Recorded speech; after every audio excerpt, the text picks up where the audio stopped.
Mga kababayan, tuluyan na pong naging bagyo ang binabantayang low pressure area sa loob ng Philippine Area of Responsibility at pinangalanan itong Bagyong Kiko. Kaya naman alamin natin ang update sa lagay ng panahon mula kay Pag-asa Weather Specialist Charmaine Varilla. Magandang hapon sa ating lahat at gayon din sa inyo, Ma'am Naomi, at narito ang ulat sa lagay ng panahon ngayong umaga ng Miyerkules.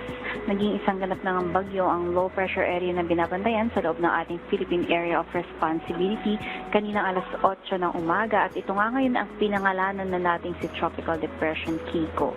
At huli nga yung namataan sa layong 1,170 kilometers east-northeast ng extreme northern Luzon.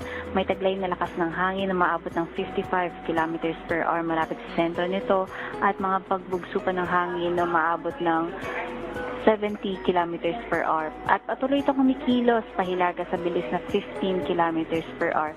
At inaasahan nga natin na makalalabas na ito ng ating Philippine Area of Responsibility mamayang hapon at walang direktang epekto sa alinmang bahagi ng ating bansa. Samantalang southwest monsoon pa rin o hangin habagat ang siyang nakakaapekto dito nga sa may kanlurang bahagi or dito sa may silangang kanlurang bahagi ng Luzon at Visayas. At inaasahan nga ang kumakalat-kalat na pag-ulan dito sa may Ilocos Region, Batanes, maging sa Babuyan Islands, Apayao at sa Zambales, Bataan, Occidental Mindoro.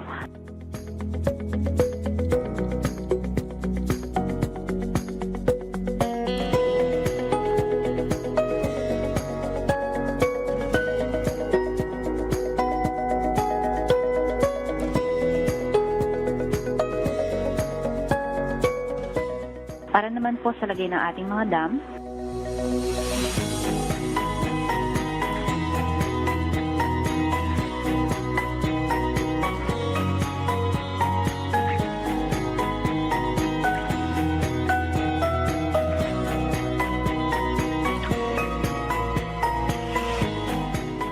at yan po ang latest mula dito sa Pag-asa Weather Forecasting Center. Charmaine Varilla, nag-uulat. Maraming salamat Pag-asa Weather Specialist Charmaine Varilla.